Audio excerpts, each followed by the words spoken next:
happen right here, right now. Calling out to all area crew, we gon' make it all happen right here, right now. Calling out to all area crew, we gon' make it all happen right here, right now. Calling out to all area crew, we gon' make it all happen right here, right now. Ian Paget is a Manchester, UK-based graphic designer and proprietor of Logo Geek. Through his company, he's been able to offer his expert logo design experience to entrepreneurs and startup businesses that need new identity, as well as offer logo redesign services to growing businesses that wish to take their brands to a new level. Aside from the design business, Ian is also the author of a popular logo design blog and runs an active social media community for graphic designers around the world, where he shares the latest in industry news, tips, and advice. Ian reached out to us about being on the show, and we're stoked to have him live from jolly old England, our friend and yours. Hey, thanks, guys. I really appreciate that introduction. Cool. We are sure happy to have you, No Ian. worries. Thank you for reaching out. So first thing first, I got to ask you, how did you even find out about us to reach out? I think it was the guy that I spoke to at Creative Self. I think his name is Jason. Yeah, Jason. I had a chat with him, and I've added him as a friend on Facebook, and he was a guest on your podcast recently. Right. So one of my goals this year is to try and be on more podcasts, just to grow confidence mainly.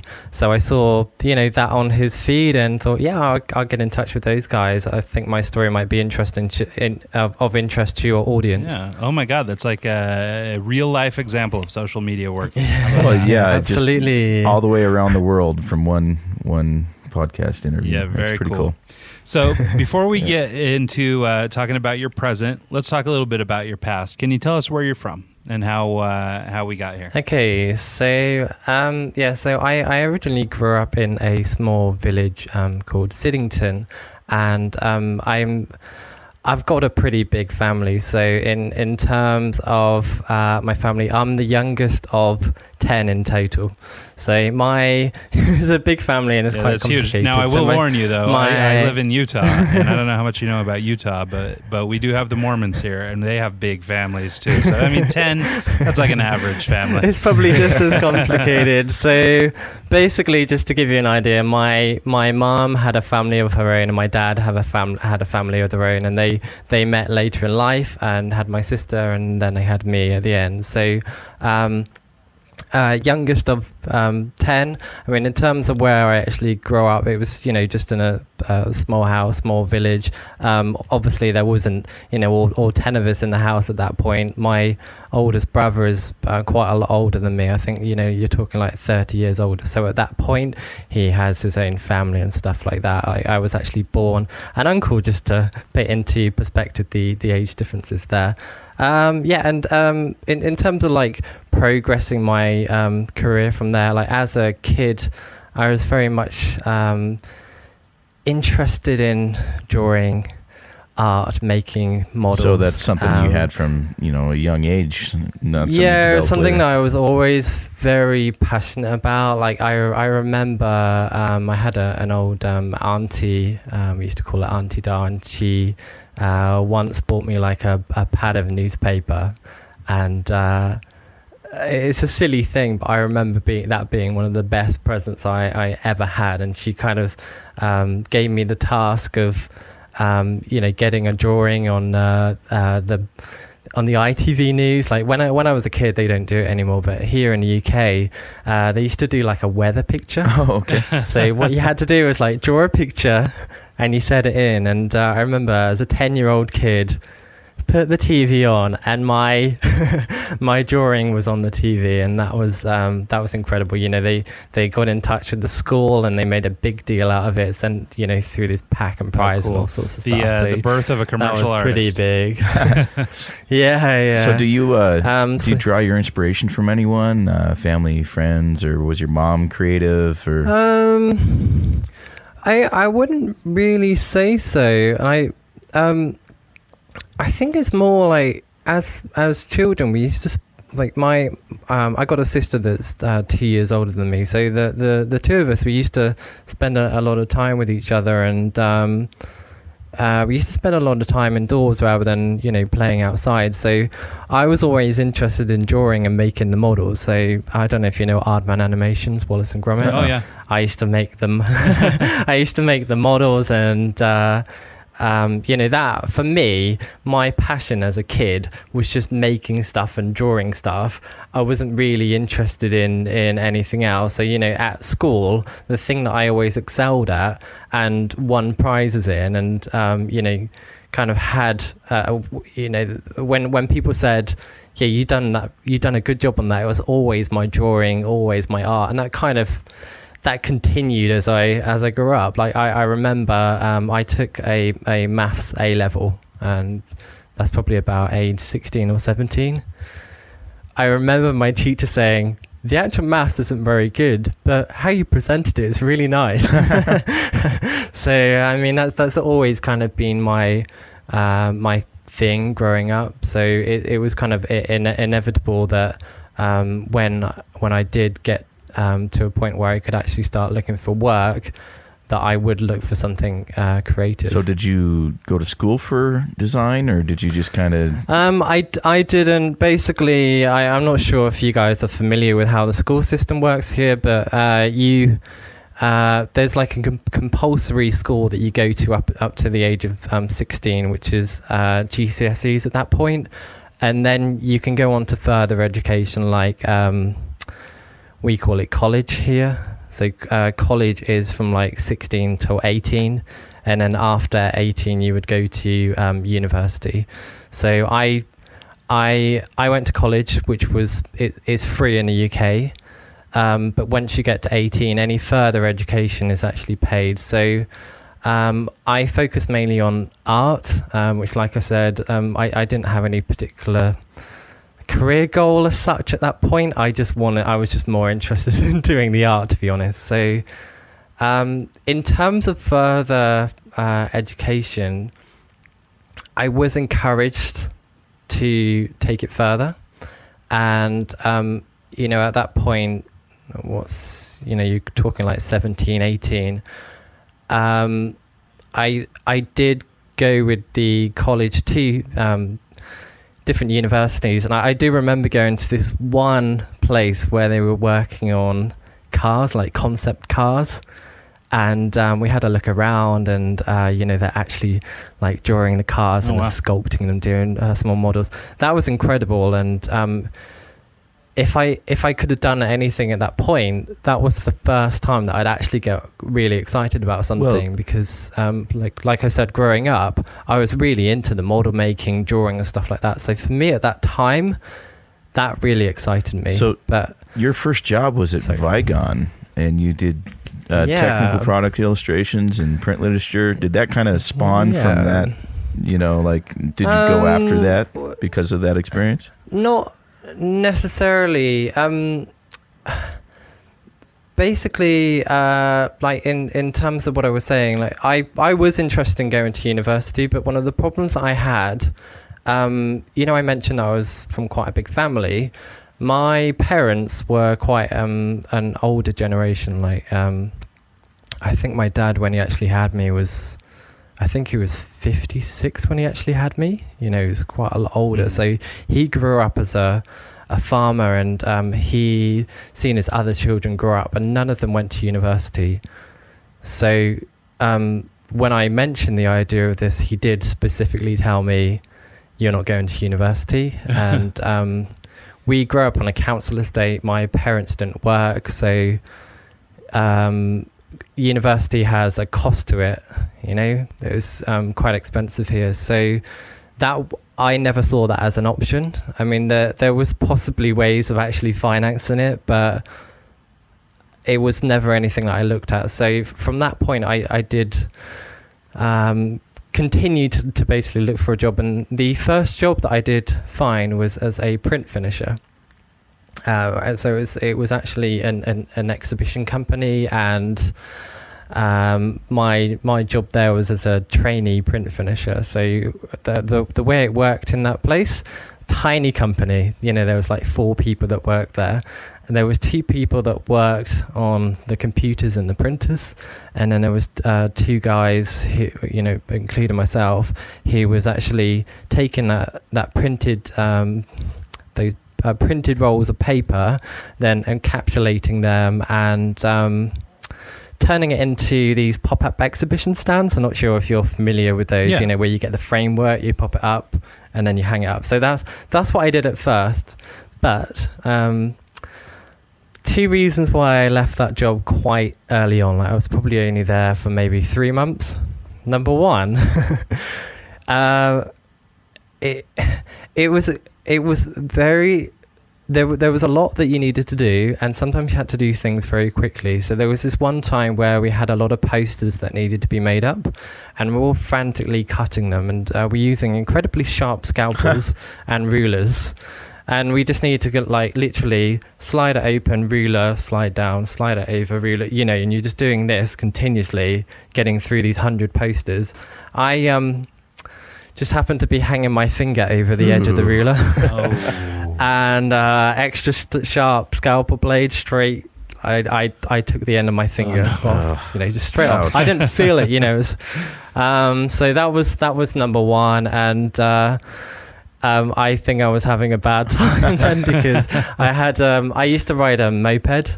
I was that 16-year-old kid when I was 16. First kid in school that had a moped. So I used to ride that to work and back as well. So this place was only about 12 miles, but on a moped at 30 miles per hour, it's not fast enough. And yeah, I came home one day, and on a roundabout, you know, late in the evening, quite busy, had a car pull out straight in front of me. So hit the side of that, bike went flying. It was a write-off at that point, and you know, the combination of cutting my finger and then that happening, I'm like, I can't get to work. This isn't right. I'm not enjoying this job. So yeah, I needed to find something else. So from there, you went to Advances and did web design, correct? This is how I actually got into Vigon. Okay. So the print finishing company was it was a company called Baccarat at that point. So that's how I got into Vigon. So at Vigon, I had a good friend that worked there, and he worked in a warehouse. He was, you know, kind of like my best mate at that time, and I needed any job, and this place was like 5 minutes walk down the road. This is at a point where I live with my mum, so it was perfect. It was just down the road. It paid money. It wasn't what I wanted to do, but I took it. You know, it was basically, it was a warehouse job. I was a picker and packer, earning minimum wage, but you know, it was I could start right at the bat. I planned it to be temporarily, but what happened in that job is when I went for my interview, because of circumstances, I think I went there straight after working at my other place. So I had my interview about 6 p.m. So it was quite late in the evening. So the guy who managed the warehouse, he'd gone home. Everything was kind of shut down. And the only person that was actually there was the second down to CEO, you know, so someone quite senior. And even though I was kind of quite shy and quiet at that point, for whatever reason on that day, I seemed to have this spark of confidence somehow. And I remember just answering the questions that she asked me really well. And I saw on her piece of paper that she wrote down very confident. I didn't think I was, but she wrote that down. And I mentioned to her, I've always been interested in art, and at some point in my life I'd like to do something quite creative, and I'm not sure what that would be, but my goal, I said something like, my goal with this job is to grow confidence, and I'm hoping that I can build that in a warehouse team. I was basically just making stuff up because I didn't really want the job. I didn't really want the job, you know. I was I'll be honest, I was a little bit snobby at that point. I thought that a warehouse job wouldn't be a very good job, and I thought I was above it, but yeah, so it turns out that job was actually quite fun and I enjoyed it. It was quite enjoyable going from a print finisher job where you had to do everything to the perfect millimeter to this job where like literally it didn't you could pack a box and it didn't matter if it was slightly out. So I learned from that jobs like that, they are good jobs. I enjoyed it. Start of the day, end of the day, I felt like I achieved something. Got a warehouse license in that job quite quickly. Was a VLT team leader in that job. But what happened in this job and how it kind of I'd say it's where my career properly started. There was one day, probably about 6 to 8 months in, where I had the CEO come down and go, "Ian, I hear you're quite good at drawing." And I went, "Yeah." And he just went, "Okay." And then literally just walked off. And I'm like, "Okay. What's that?" And I remember someone going, what was that about? I'm like, "I don't know." And then maybe an hour later down, this lady came down from the office and went, "Ian, do you have a minute? I just want to have a chat with you." And they offered me an office job. So basically the way this company worked, there was like the warehouse and then you could walk up these stairs and it had an office upstairs. And they invited me to join what they call product support and education. And the team at that point was basically in charge of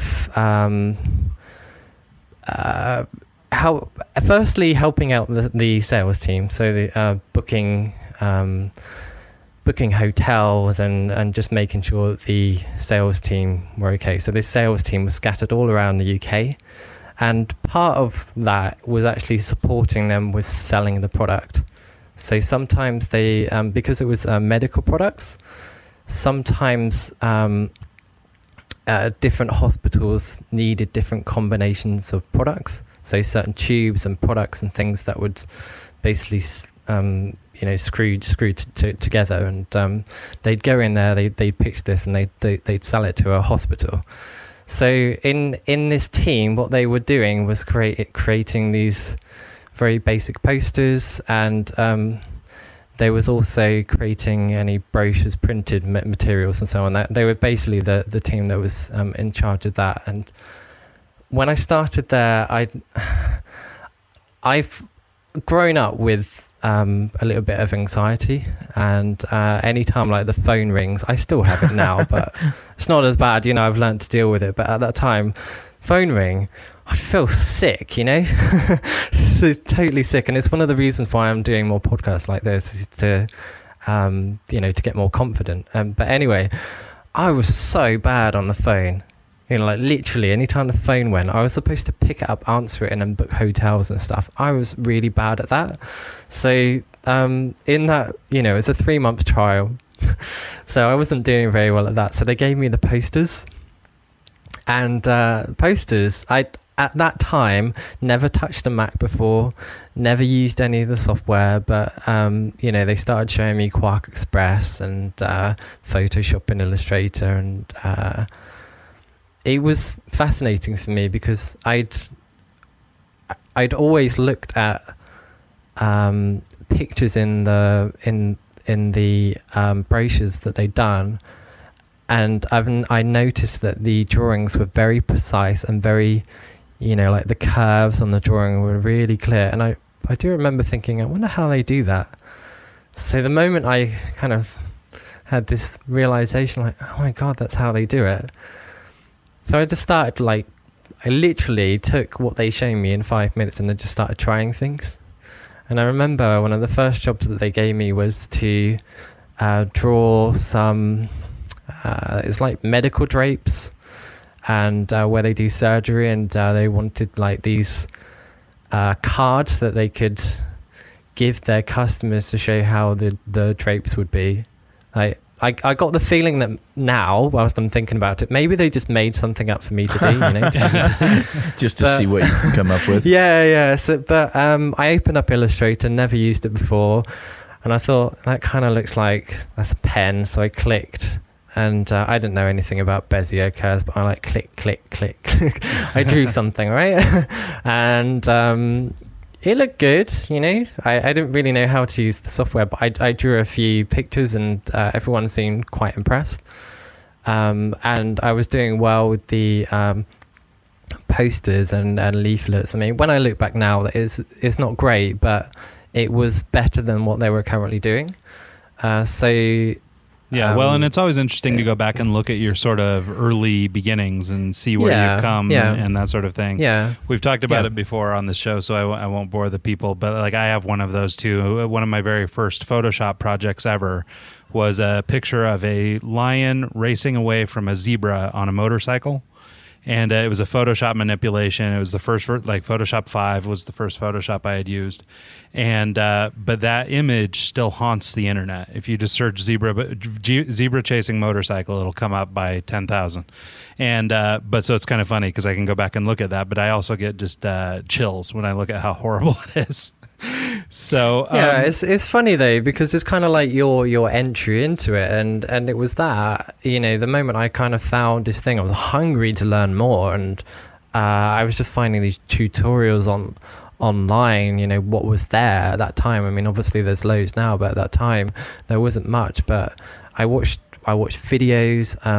I'd sit at home just trying stuff. I'd go in and then, you know, put something together, and I was just sucking in like all the information that I could possibly learn.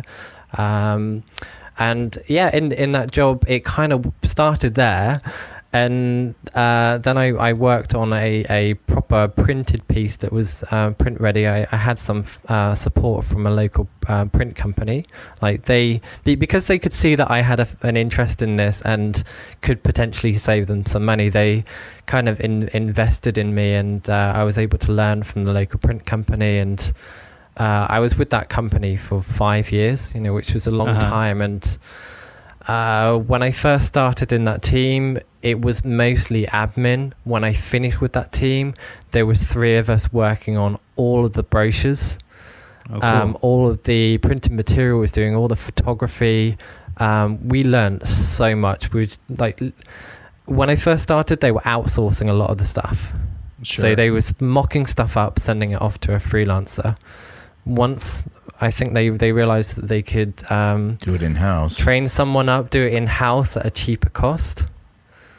Yeah, sure. It was good for them. Generally speaking, you know, the price of doing it in-house may be cheaper than outsourcing. Yeah. And I was on minimum wage as well. You know, they took this guy from the warehouse basically on minimum wage, and just to put it into perspective, I think it was on like £8,000. It was nothing. It's like we're talking like how long ago? Over 10 years ago.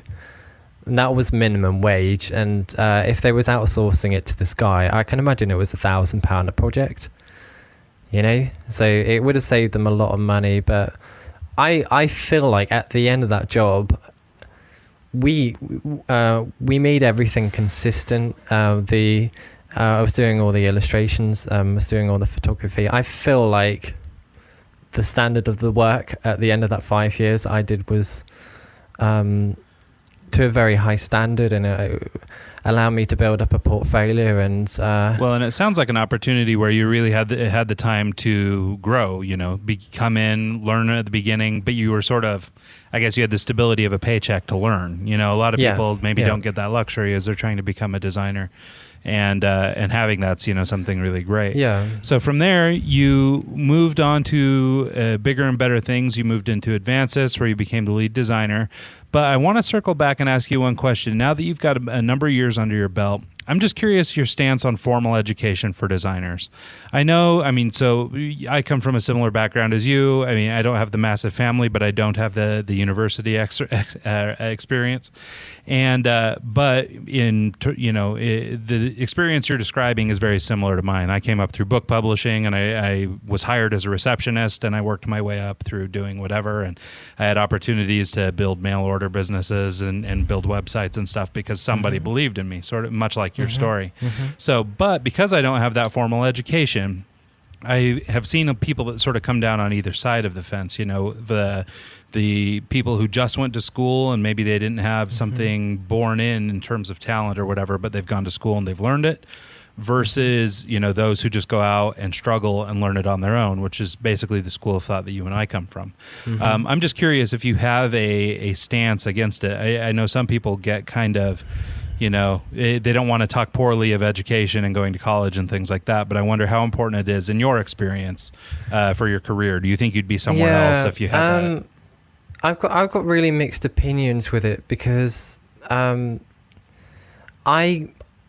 being in the position that I was able to work on stuff and screw up, and because I actually had real projects that I was working on, I was able to really see, okay, something's not right here, but why isn't it right? And that's when I started to learn the theory side of things, and so I could see how the theory was actually improving my work, and I was able to really understand what was actually happening. But I don't know if this is true, because I haven't gone to university, and I'm not meaning to poo-poo it in what I'm saying here. But when you go to university, I'm gonna assume that they would start to teach you the theory, and at that point you haven't done anything. So you're learning all this stuff, which might be incredibly boring, and you might start to apply it, but you haven't had that underlying experience that I did, where you could see, okay, so I'm going wrong here, what's happening, this is why I need so to you do don't really this, value so you're not really necessarily valuing that theory. Also, I found from my experience that in the same length of time that I was in a job where I was learning, I've ended up working in the same job as people that have actually, taken the formal education route, and not meaning to be rude, but I knew more than what they did. Sure. In the same amount of time, which is I think, and maybe you can speak to this too, because I just from looking over your credentials, you may have some experience with this too. But I know, so I'm often called in to do portfolio reviews and things for local universities here, and they bring me in as a creative director, and I will review student work and things like that. And one of the things that I notice, and it's, I think, maybe of detriment. I mean, there's something to just learning the skills and all that stuff, how to use the software and things, but these kids basically all come to me with the same portfolio. They've all learned, the same theory, the same whatever, and they've all applied it in the same way. Now the job may be, design a magazine cover, and each has a different magazine cover, but when you look at them, they're more or less the same work, and you're not seeing massive amounts of creativity. And I think that, and again, this is just me sort of coming up with something off the cuff here, but I think that it does sort of train people for the middle, rather than pushing people to extremes, where you might become a better student, or maybe like in your case and maybe in mine, we have sort of a deeper knowledge coming to the table than they do, where they've learned sort of, I guess, the super straightforward method, not the... That, and also the difference between real life application versus a template that they're kind of working off of. You have to think outside the box to figure out how to accomplish what you're trying to do, versus I think the real life factor plays a big part in that. Yeah. So anyway, so not to put you on the spot, but I just was curious what your thoughts were on that. Just, I know sometimes in this industry, like I work in advertising, and there are sometimes those who will sort of put down those who didn't go the traditional route. And but almost everybody I know who didn't seem to be the stronger designers, those with deeper knowledge and things like that. So it's interesting, because when it actually comes down to looking for jobs, there are a lot of companies that do specifically look for qualifications. So there have been times in my life where, I've been applying for jobs and stuff like that, and I have felt maybe they're not considering me because I don't have those qualifications. But I think the reality of it is, I feel like portfolio and experience is more important than actual qualifications.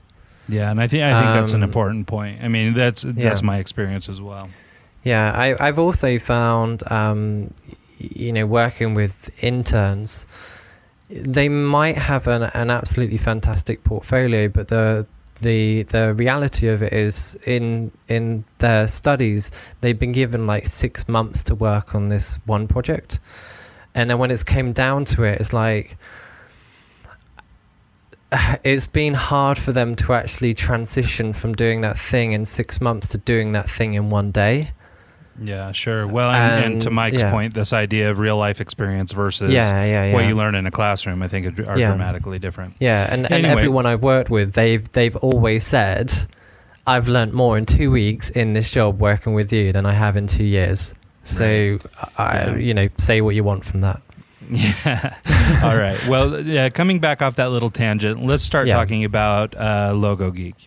How did you make the decision to go into business for yourself? When did you decide it was time to come out that way? This is probably another fairly long story. So I've been working for a web agency for the last 10 years, and I've always liked to practice at home and learn new things at home.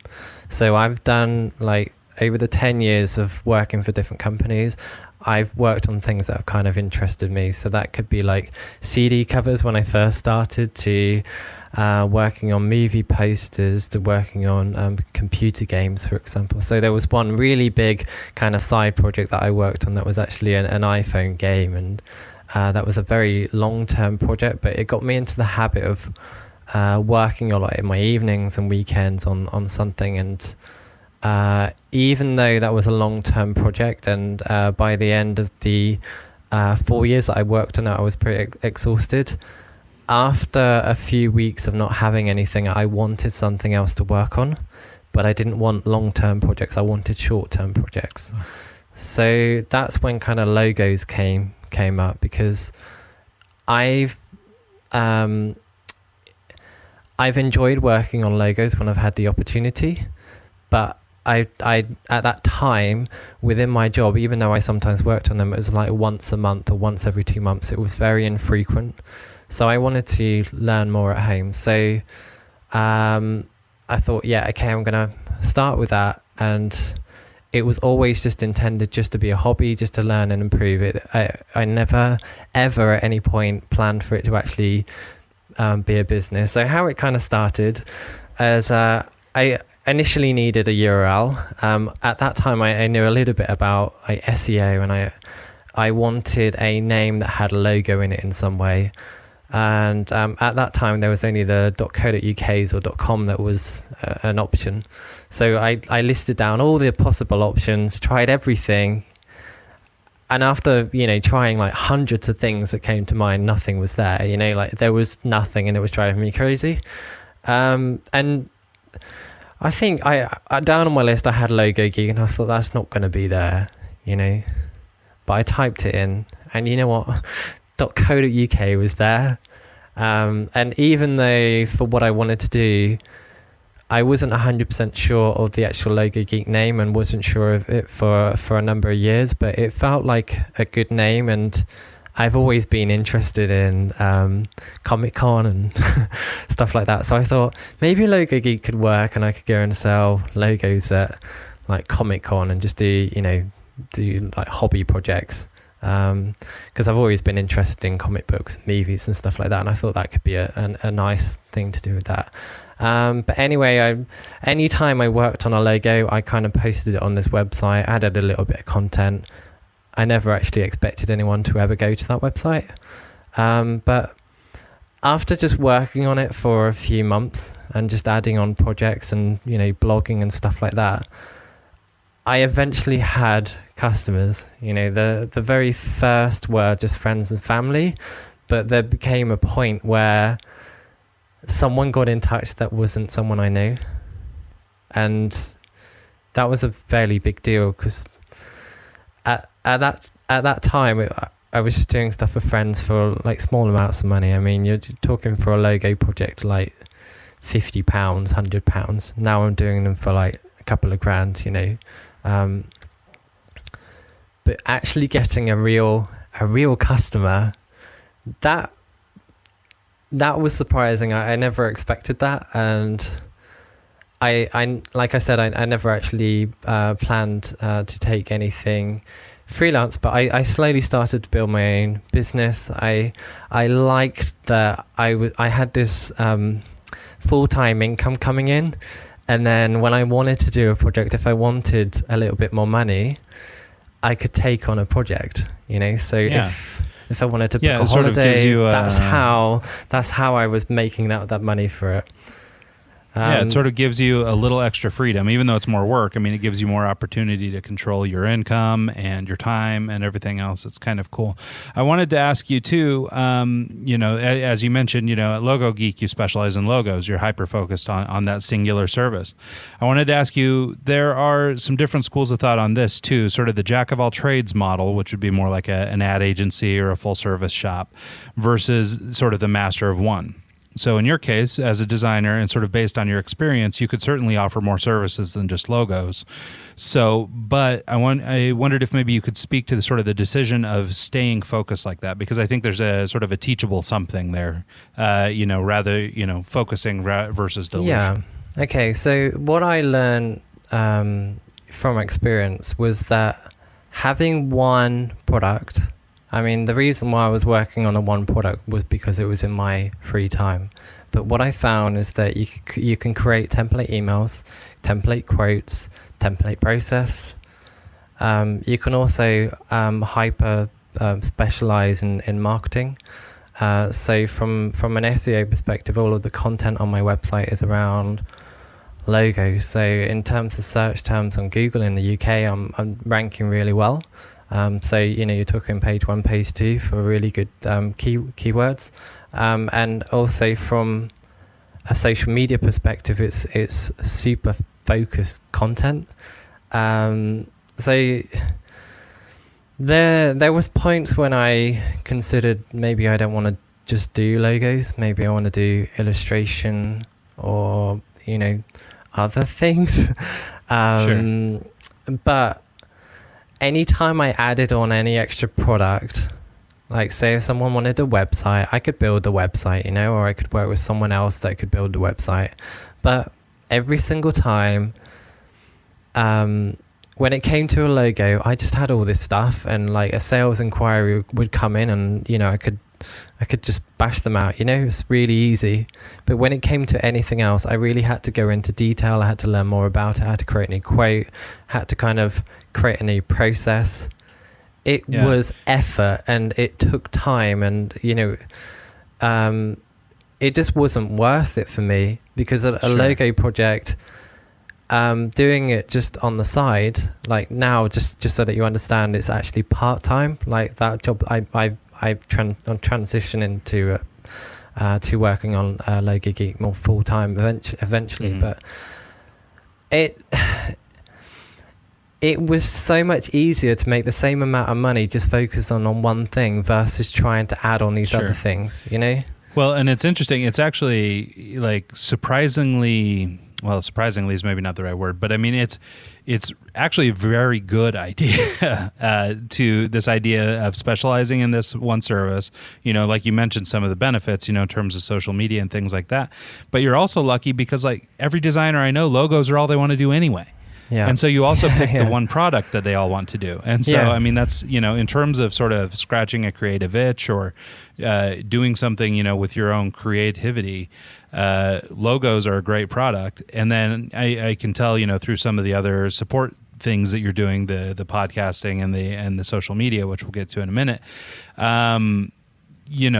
it's clear that it's sort of a passion, as much as it is also a strategy. Yeah, absolutely. And I think that's beneficial for me because it's allowing me to stand out from the competition. There's all these agencies out there doing similar things. There's freelancers doing similar things, but a lot of the freelancers do everything. I'm one of the only people in the entire world, I might be wrong, but one of the only people in the entire world that's easy to be found, that's really passionate about logos. So I've got my social media, I've got the Facebook community, I've got the podcast now. You know what? With podcasts, search logo on podcasts, there's like none. There are none. I like literally. How long's the podcasting platform been out there? And no one's doing anything on logo no design. one's doing anything. So I've literally, that it's just sat there. Just that's not why I did it, but yeah. Well, I mean, it's a nice little side product. Yeah, I've got that. So there's a lot to logos, and within the 5-6 years I've been doing this now, I'm very quickly becoming seen as one of the experts or a leader in this field, purely just by being fascinated and by not doing other things, like in terms of social media posting and blogging. That's literally all I've been doing for years, and from an educational perspective, it's amazing too, because I want to find more stuff to share in my community. So when I buy a book, what topic of book am I going to buy? I'm reading more and more and learning more and more on one specific topic. So from my point of view, even though I started as someone that maybe just did like 10 logos, now I've done several hundred, and I've read everything that there is to find. I've watched everything, and I've been lucky enough to be able to spend time with people who are legends, and just ask them questions, and being so hyper focused. From a business point of view, it's fantastic, but from an educational perspective too, being specialized, you can really focus and learn so much about one specific topic, probably to the point that in that time I know more than what most people will in their lifetime, trying to juggle everything. So being hyper focused on logos and having that be your priority, do you think that has helped you build your Twitter following up to 91,000 people, or do you think it's just the consistency of being consistent with it and having quality content? It's an interesting question, because there's been a few different things that I've done for that, but I do think that having an account called Logo Geek and consistently sharing information around logos is probably the reason why people do follow and they do engage with it. Like from if you can imagine, when you are actually using social media and you are looking for information, if you do come across an account that is posting around logos and you're interested in that topic, and you go on that page and you can see that it's consistent, you're going to follow it and engage with it. And what I've kind of done as part of that posting is, when people reach out to me, I always get back to them, and I've made a habit of actually engaging with people from the outset. So I feel that gives an extra connection, so people are more likely to actually like and interact and engage with your post because they feel like they know you. I know there's like 91,000 there now.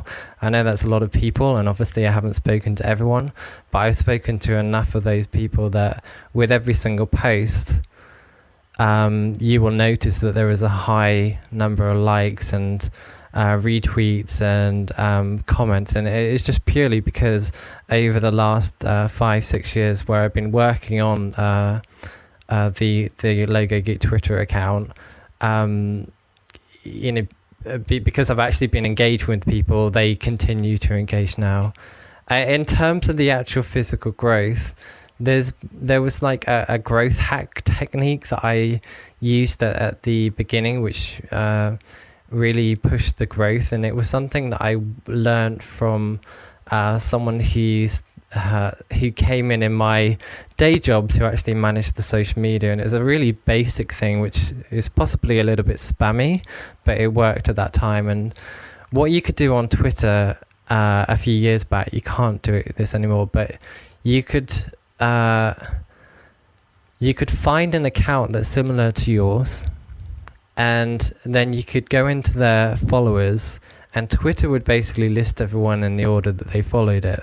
So what I was doing at that point every single day was a number of things. So first of all, I was using a tool called Buffer, to queue up tweets. So I was fitting this in around my job and my life. So on the train to work, I would post 2 things, and that would queue to post in the morning and in the evening. So using Buffer just ensured that I post consistently.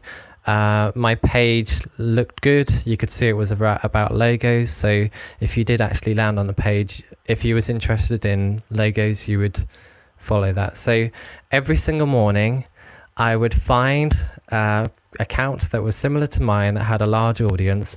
I would go in on their page, go into their followers, and go follow. And I would basically mass follow people.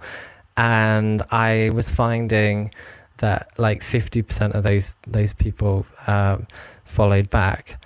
This is quite a spammy technique, and it's not something that I do now. But at that time, Twitter allowed it. Now they changed it. So if you actually go on someone's followers now, it doesn't work in the same way. Like it seems to list. Yeah, I have vague memories. There used to be just like a follow button. Yeah. Just follow everybody. Now it lists people like in the order of importance, I think. So that it doesn't work anymore because you don't know when those people are posted. They're probably not going to follow back. But the advantage that you had of how they did it previously is that if you go on a big account and you go onto the same one every day and follow those followers, you know that they were online in the last like 24 hours and they were quite likely to follow back. So that was kind of like growth hack technique number 1, which worked then. It doesn't work now. Another one and I think one thing that might make you a strong Twitter account now though is that little bit of truth in advertising, right? I mean, people are getting what they're expecting when they follow you. Absolutely. So and again, it goes back to your narrow focus, because you're so focused on logos. When people are interested in logos, they know they can follow you and they'll safely get and also now I no longer use Buffer. I no longer actually automate anything. So I've got so used to using Twitter on a daily basis now that the news that I find is very reactive.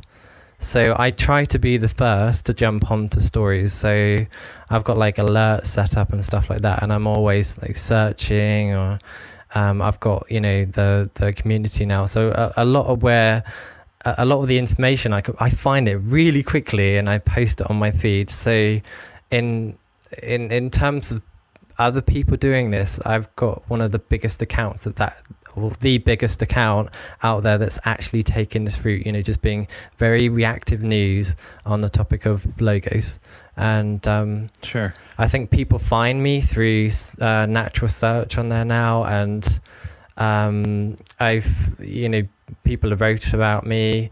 I get invited to different things. So even though it's quite growth hacky at the beginning, by continuously posting every day and becoming like the trusted source and being consistent, it's growing naturally as well. So cool. Well, so more than just social media in that sense, I know that you also run a really active community on Facebook that if people are interested in, they can join through your website at logogeek.uk.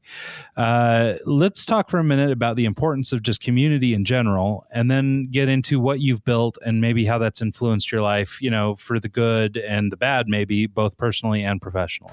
Okay, so one of the reasons why I created the community is because I've always referenced my Twitter as a community, but it's not. It's a one-way conversation, It's like it's me and then this audience.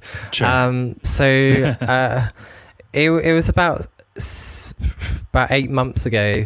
I started to look at what I wanted to do with my business long term, and a lot of my plans all kind of came back to having an audience, having a community. And on Facebook, I've always been quite an active Facebook user, and I've always used it as a way to kind of keep up with friends and family. I don't text anymore. I just send Facebook messages. Last year I started to notice that groups were becoming bigger and more of a thing, and I signed up to a few and started to become more active in them. So kind of in combination with what I was doing with my podcast and plans for other things, I thought, okay, I'm gonna create a Facebook group as well. I didn't have the intent for it to become like as big as what it did. I thought it would take, so for example, I want to create a training course at some point, and I want to write a book, and there's all these things, and in order for those things to be successful, you need an audience. So I like to play the long game. So I thought, okay, I'm going to start this now and slowly build it. And I was thinking by the end of the year, there would hopefully be a couple of 100 people in there, and we'll see how it goes. You know, I didn't actually think it was going to be a major thing, but I've always called the Twitter feed a community. So I was keen to actually build a true community where people can actually have conversations. But what? And you actually, for people to sign up, don't you have like a sign up process where you ask them a few questions just to verify that they're legit and they're not just spam? Yeah. So one of the problems that I've learned through building groups is they are very, very, very prone to spam.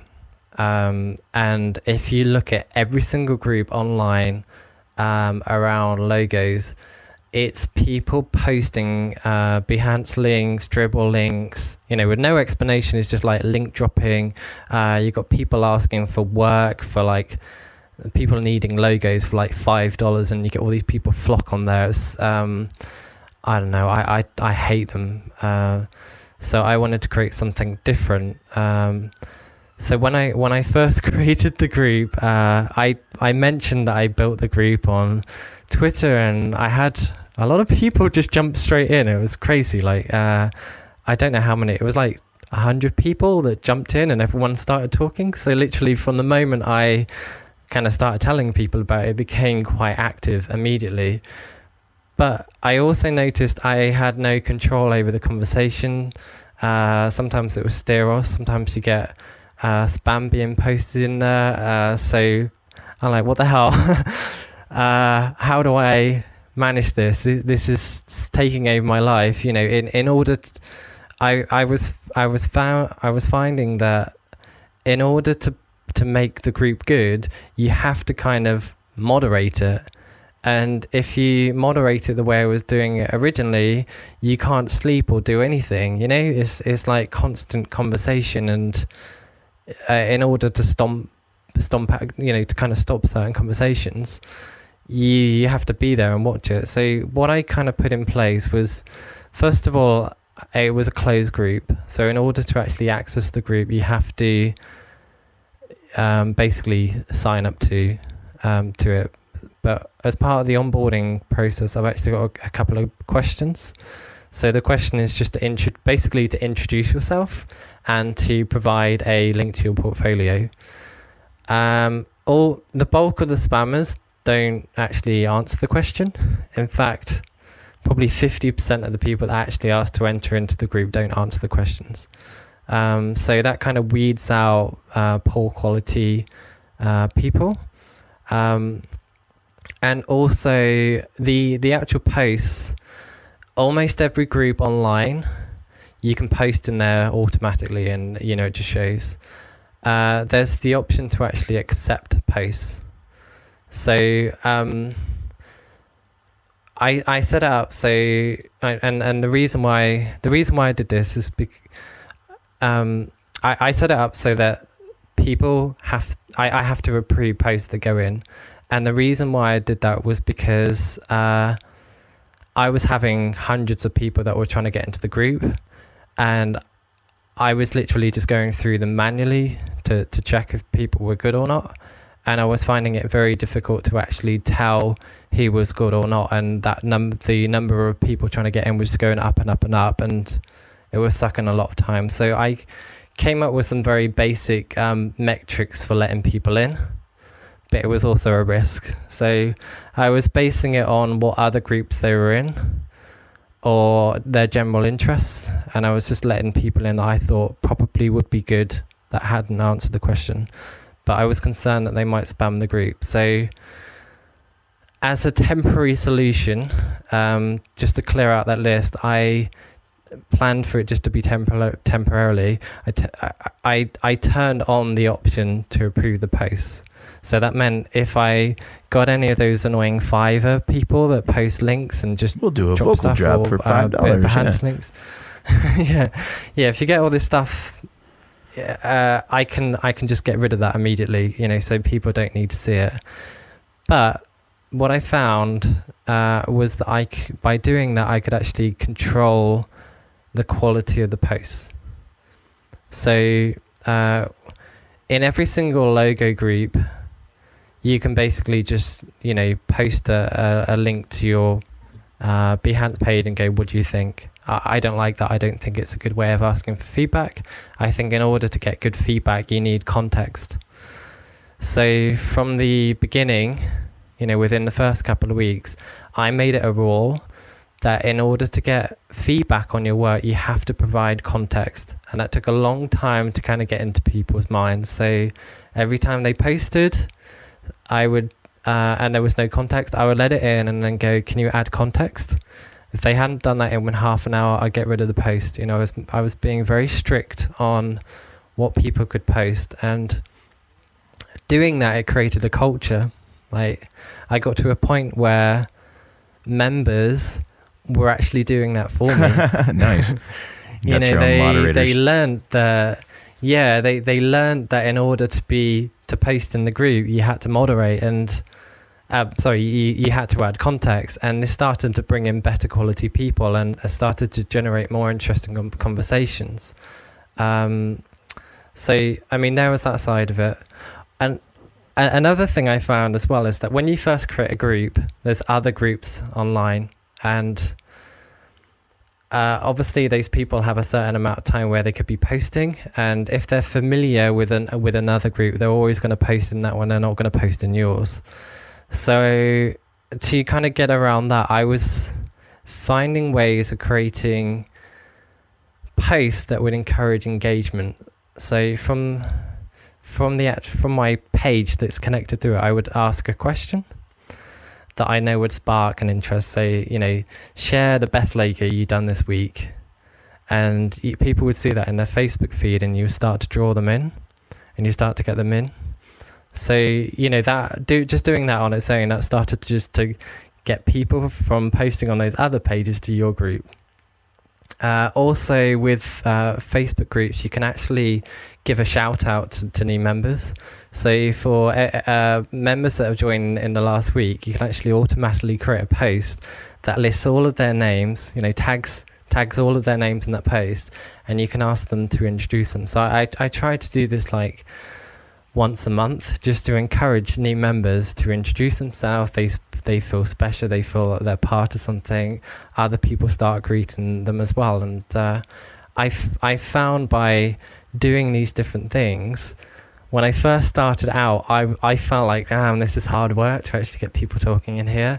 Now, damn, the amount of conversation and stuff that's happening in that group is unbelievable. And I've had people actually say this is their favorite group, including big names. Like, I've got big names in there now, which is crazy. I don't know if you guys know people like Jacob Cass, Von Glitchcar. Here I was Will Patterson. Yeah, of course.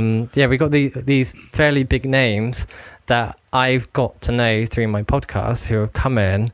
They post as well and have proper in-depth conversations. The amount of awesome stuff that you can learn from that group, even myself, is phenomenal. And I know it's a group that I created, but being interested in logos for quite a long time, I do think it's actually one of the best places to learn anything beyond any of the books out there, because it's very current, very real. It's real people commenting from real world experience, and it's hyper focused to your needs. Yeah. Speaking of books, on your website, you actually have a picture of you standing in front of a bookshelf, and there's a few good ones there, like the 4-Hour Workweek and Unlimited Power and all those other ones.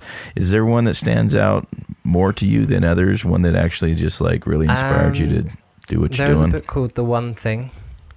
It's a very short book. basically the technique in there is to have a somewhere out there goal, and to take that somewhere out there goal, turn it into a 5-year goal, take that 5-year goal, turn that into yearly goals, take those yearly goals, turn them into monthly goals, and then keep going back to a day, and then to an hour, and then to a minute, until now. And I've found that incredibly inspiring, because it means that you can just come up with these absolutely crazy, insane ideas that you never think will be possible. But they are, you can actually achieve this stuff. Like, it sounds crazy, but a few years ago, I thought I want to be like someone like David Airey. He's really inspiring books. He's got this blog. He's got social media. He gets invited to these things. I see him in magazines and all sorts of stuff. And I was thinking, can you imagine how amazing it would be to be someone like that?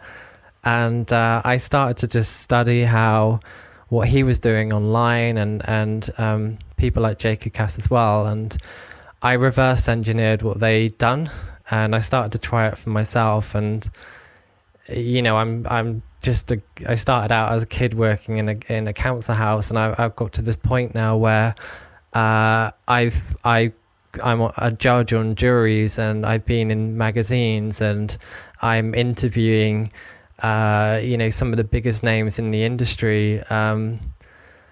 I have people talking about me in the way that I was talking about people like David Airey.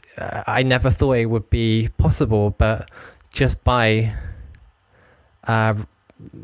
making plans and taking it one step at a time, I'm actually getting there. And I never imagined that would be possible, and I've got opportunities coming my way that I thought were impossible, but actually they're not. It's amazing what you can do over a long term, and just spending a little bit of time daily on it, whether it's an hour or 30 minutes or whatever time you have available, you can get a lot done. Yeah, it's crazy. Yeah, I think that's really good advice for people, especially up and comers. I do want to go back and touch a little bit more on podcasting, since I know you have a show. And one of the things I was really excited to find when we were introduced to you, or when you introduced yourself to us, was, of course, I went to the website and I started looking at the podcasts that you had on there. And what I really like about your show is the types of subjects that you're covering, even though you're doing it from the perspective of somebody who's in the logo business. I think the questions you're asking and the type of information you're collecting from people are especially relevant for freelancers, students, people trying to start new businesses, things like that. I wondered a couple things, and then I have a little follow-up from one of your episodes. First of all, how do you choose guests? The first season, I planned to just one season. I only planned to do one season. So I picked out everyone that I admire, every authors that I admire, people, just people growing up that have been important to me in my career, and people who I knew quite well and I thought could be interesting guests. So, you had people like David Airey, Aaron Draplin, just these two names on their own have been huge inspirations for me. And they're people that I never would have imagined would say yes to a guy that had never done a podcast before. Sure. And how was that? Like, I mean, do you get a lot of no's before you get every yes, or are people pretty receptive to you? It's interesting because someone like David Airey, I've been a fan of his for quite a long time, and over the years, like I remember after I first read his book, I think I sent him a really long email, and just to say that I'm a big fan, blah blah blah, and I've invited him to contribute to like blog posts and stuff like that. So I've got to know him on a really basic level. So we was actually, I think he started reading my blog, which I was really surprised about, and he's emailed me a couple of times. So we got to know each other a little bit. So when I asked him, he just said yes, and that felt quite easy. You know, it's kind of like asking a distant friend, "Oh, would you be interested in doing this?" And he was. Someone like Aaron Draplin, he's helped me out with blog posts again, but I didn't really know him well. But I just emailed him and he said, "Yeah, sure. Pick today." Went ahead. I've had a couple of no's, or they just don't get back to me. You know, like season two, I wrote down maybe 20, 30 people. And the people that I have on the show are the people that have said yes. The people that I don't on that list, I didn't even hear from them. You know, it's... Is there a reason why you decided to go with the season and episode kind of model versus going just number 382, you know? So I think I briefly mentioned this, but one of the main reasons why I wanted to do a podcast was to help with my confidence. And also, this is a big motivator as well. I was a co-host on another podcast from Milo called Side Gig. And after doing one season with them, I found out how much sponsorship money they got from it, and it was a few grand. And I was thinking, I wonder if I could get a sponsor too. And I reached out to FreshBooks, who had got in touch with me a couple of times, and they agreed to sponsor the season. So I had a sponsorship for 10 episodes. So cool. I never originally called it season 1.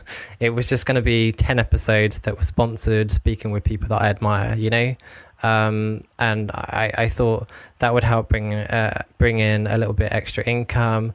It would mean that I would, you know, do something that I wanted to do for a long time, and it would kind of be done at that. So I did 10 episodes, but I got a lot out of doing the podcast.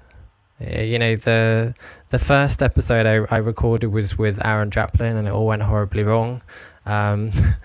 I was feeling really sick before I recorded anything. I don't know, it just felt like a car crash of an interview. And I know anyone that actually listens to the finished thing, they tell me, but it was a great interview. No, they don't hear the real thing. What I did with this. So I tried using Zencaster, which is the tool that we're actually using now. It wasn't working. So one, didn't work. He couldn't hear me. So we used Skype as a backup, which I wasn't prepped for. So he recorded his end, I recorded my end. The connection wasn't very good. It cut out a couple of times. But yeah. So I had about nearly 2 hours worth of audio from him. But my end, the quality was really bad, and how I was asking questions because I was nervous was just waffle, and I struggled to keep control of the conversation. It was just terrible. So what I actually did is I took the audio that he sent me, I cut it up, listened to it, sectioned out all the good bits, put it in an order that made sense, and then I recorded new bits, patched it up, made it sound like a conversation, and I published it. The actual conversation with him is incredibly edited, and it's not a real life conversation. But it was my way of putting something out there to the, you know, to the world that sounds good, you know.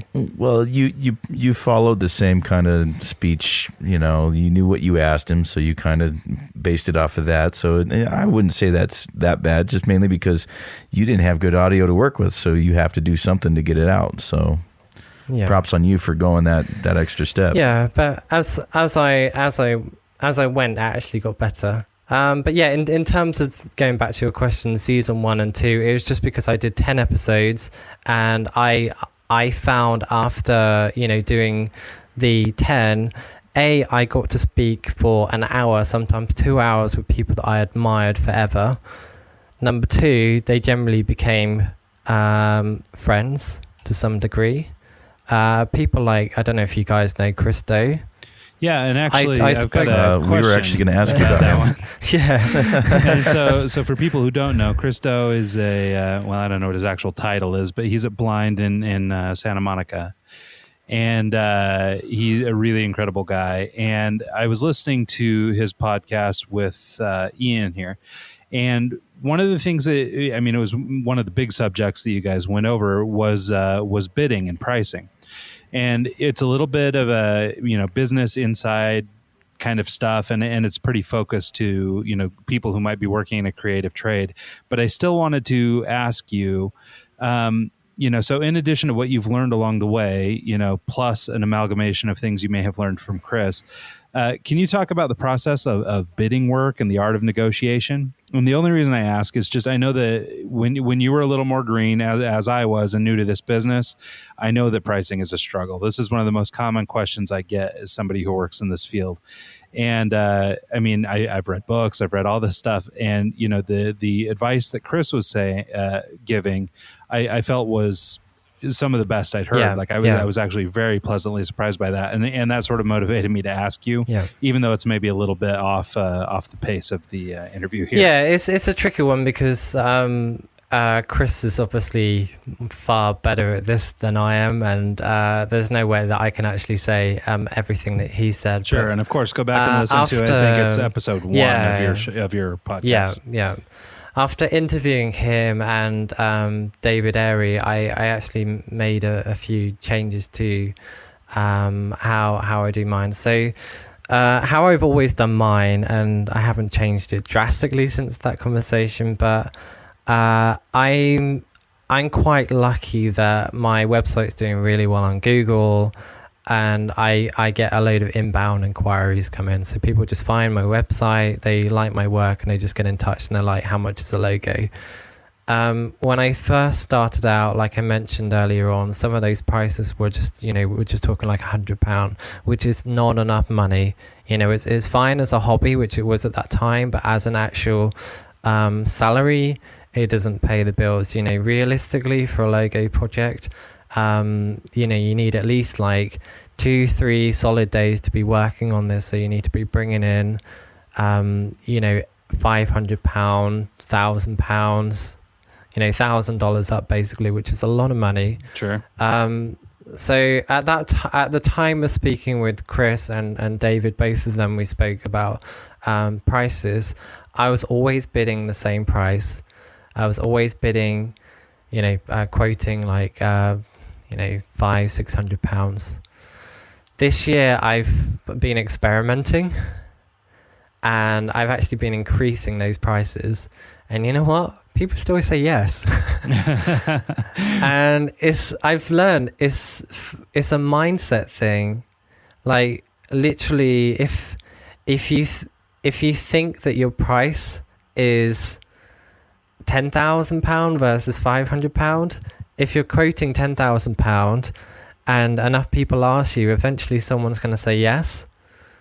I think another thing that I also learned from doing the podcast is with logos in particular, there are certain companies who want to spend a lot of money, and if the price is below a certain price, they're not even going to consider you because they're not going to take you seriously. So there are some companies out there who, if you quote like £800, they're not going to go with you just because you're too cheap. You have to charge them a couple of grand because that's how much they're expecting to pay, and that's how much they want. They value their identity. Well, and that's the thing is that's a really scary step for especially young designers and things to take is, because it requires a little bit of self-confidence and maybe even a little bloat.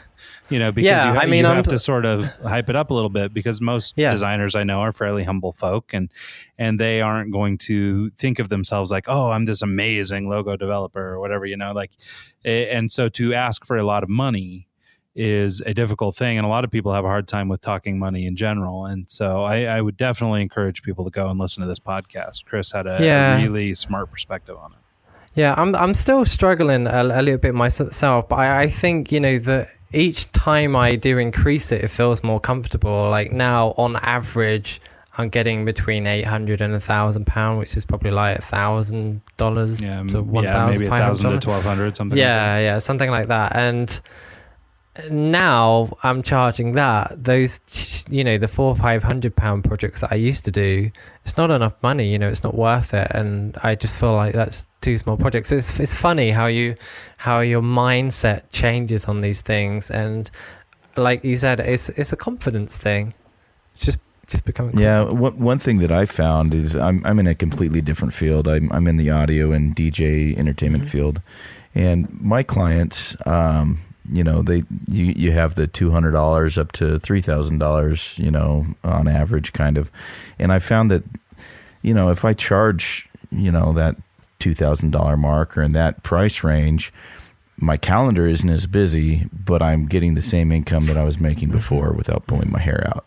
And it's just great for me just because I can do other things. I don't have to do 300 gigs a year to get by. Yeah. I think another thing that I've really learned from as well, building the community. I started doing that. Well, it started growing shortly after I pushed those podcasts out, and actually being in a community of other people and being able to talk about money. You see people's work that are charging like 1,000, 2,000, 10,000, and you look and think, that's not actually any better than what I'm doing. And it kind of, it makes you start questioning, like, I'm really not charging enough. You see people younger than you charging 3 times as much as you, and I, like, in some instances, like, I know more than them, and I know that I can talk with clients better than them. I've got more experience than them. So, being in a community, it helps. Yeah, well, and to your point about, some clients just need to spend the money. You're not going to be a designer working for $25 an hour and working for Pepsi, for example, or some of these huge corporations. Mm-hmm. And it's a matter of perspective, right? They know that the $25 an hour guy is not as good as the $100 an hour guy. Mm-hmm. Now, maybe in reality they are, but it's, a car is a car, but you would rather have that Mercedes than that, that Geo Metro. Yeah, it comes down to how much you value your identity in it. If you're a business who, sees importance in branding and identity, then you want someone good and you want to invest in it and you want to feel like you've got the best person. And the best person isn't going to be the cheapest person. The best person is going to be the most expensive person. I know there's no logic in that and it's not actually true in reality, but that's how people think about everything. If you want the best torch, you buy the most expensive one, right? Because that's going to be the best one. Yeah, obviously they couldn't be it couldn't be more money if it wasn't better somehow. Yeah. So if you're able to position yourself as an expert, which I'm trying to do, through speaking and stuff like that. If when people find you and they see that you're an expert and they see that you're passionate about it, and you give out those prices, they don't want anyone else. They want to work with you, so they're prepared to pay whatever it takes. And I've had a few clients that have actually said, this is slightly more than what I expected, but I really like your work and I really liked how, talking with you, and I'm going to look back and see if I can, if we can pour the money together. And people have actually paid twice as much or 3 times as much as what they originally planned to. Yeah, well, and I think that's important too. In terms of just global industry, setting the bar a little bit higher. It's difficult for people who make their money doing logos, especially, and there's a lot of theoretical conversation. This could go on for days and hours, but when you're competing with 99 Designs and different international groups and stuff, freelancers from, India or Pakistan, that will maybe do the job for less, not to speak to their quality. I'm sure there's plenty of great designers in all those places. But, if they, especially living in a place like the UK where, your costs are probably, likely even a little higher than they are here in the US, it's difficult to compete with them on price alone. And so what you bring to the table is knowledge, experience, expertise, other things like that. And that justifies the additional cost, because you're not going to win on price. Yeah. I think it comes down to trust and confidence. Like one thing that, going back to Christo, he always says, people buy the least risky option. So, if you can imagine, if you're someone like Coca-Cola and you want to rebrand, you're not going to go with someone cheap. You want to find someone that's going to be really good, because the bucket of money is essentially limitless. Because if a large organization like Coca-Cola gets the wrong identity, the volume of losses is going to be significantly more than anything that they're going to ever invest in a logo, which is why logo design in some cases is incredibly high, just because they pick the agency or the individual to do the job that they know for fact is not going to be any risk at all. And that's when these big bucks come into place. If you are able to create an infrastructure or the perception that what you're doing is the best and the least risky option, you will get the job. So, I mean, someone like Coca-Cola, they're going to go with an agency like Pentagram just because they're the best out there, in my opinion.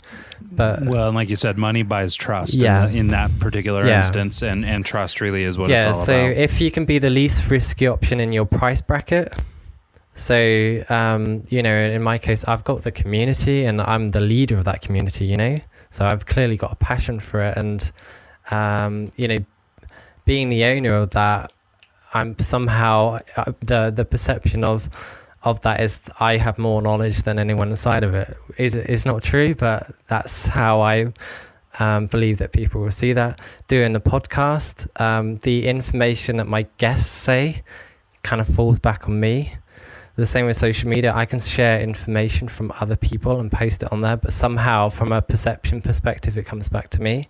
So, building up these things, it just builds up trust. So my goal, even though I'm doing it kind of out of passion, I see it as it's building up credibility, it's building up trust. And when people find me and they research me, there's such a body of information that their perception is that I'm the best for the job at a certain price point. There's no way that I'm ever going to be able to compete with some of these big agencies, but I'm not trying to. Sure. Well, yeah, and that's just the thing too, is also being comfortable in your own skin and knowing your niche. Yeah, exactly. So to change topics, just as a parting shot here, I saw something that you do on your website that I thought was pretty cool. Yeah, I'm here. Hello? Yeah, that was weird. I could hear it sounded like a telephone, there. but I'm not sure what it was. Sorry, ask the question again. Yeah. Okay. I noticed on your website that you have a ebook, 50 logo design tips from the pros, and I like that you use it as a lead magnet. Can you kind of expound on that and just tell us how you use that in your generating emails? Okay, I've slightly changed how I'm using it, so I'll talk through the original plan. So I listen to a lot of podcasts, and I think it was the Sean Ware's podcast. I think that's what it's called. But they always talk about when you have an audience on someone else's platform, you don't own it, and there's this risk that that platform could one day just vanish and everyone leaves. So something like Twitter, I've invested in a lot of time. It might just be 10 minutes here and 10 minutes there, but over the duration of the last 5 years, I built up an audience of like 91,000 people. The problem is Twitter, like any other platform, isn't going to exist at some point in the future, and I don't own that. So if the audience leave that platform, I have nothing. I've spent years of my time building up something. It just goes away overnight. I could That happened to me with SoundCloud. I had a lot of followers on there, and that went away. So yeah. So what what you can do to overcome this is build up an email list, and the idea is that email is probably the one thing that's the least likely to go, you know, because it's kind of like the post box of the internet. Essentially, everyone has an email address, everyone uses it, everyone uses it, and it's quite likely to be around for a long time. So by building up an email list, you're essentially building your own platform. So so the idea is to build your own platform, and the best way of doing that is to collect up email addresses. So I built a lead magnet, and the way that I did that, I wanted a quick way of doing it, you know, because I just wanted a lead magnet there and then. So come up with this idea of originally it was 100 tips from the experts. And I reached out to as many people that I knew and asked them, could you share just one tip? And I collated them all together in an ebook. I put them in order so there was some sense to it, and packaged it in a PDF. And originally I had a URL and a special landing page where people could go on there, they could read about the book, they enter in their email address, and then it sends them an email. And the amazing thing with that, because I got a load of these big names to contribute, they also shared them. So mentioning David Aries' name again, he shared it on his website, and I had a lot of downloads from that, so that was really good. And yeah, that book was probably sat there for about a year, and it generated an email list of nearly 10,000. That's awesome. Which is that's really cool. Which is amazing. But I don't do huge amounts of email marketing, and in order to actually set up the system, I was paying quite a lot of money each month, you know, because the email numbers were just growing, and it was getting to a point where it was costing me maybe £600-700 a year, and nothing was actually coming from it. And when I do email marketing, I never feel like I actually get that much traction on it, and I think it's probably because the way that I'm actually approaching email marketing is just totally wrong. So for me, I don't feel like that's necessarily been the biggest success, but the concept of it is good, providing you do it in the right way. Like I've heard people tell me that leads can go cold, you know, like, so if someone signs up for an email and then you email them 10 months later, they can't remember what that email is, and or why they're on the list, and they just get why annoyed. They're on that list, they get annoyed. So that's the problem I'm experiencing. I screwed up, but the concept, I still think the concept is good. It's just, I think if you're going to build an email list, you need to do the whole thing. You know, you have to do the monthly or the weekly emails. You have to give what people are expecting, and I feel like I didn't set that expectation, and I feel like I did that wrong. But I have an email list that's a high number, so when I go to sponsors, I can actually say I've got an email list of 10,000. But the reality, I've got the data, but I don't feel like it's been a success from my point of view. Huh. Well, that's super introspective and super interesting.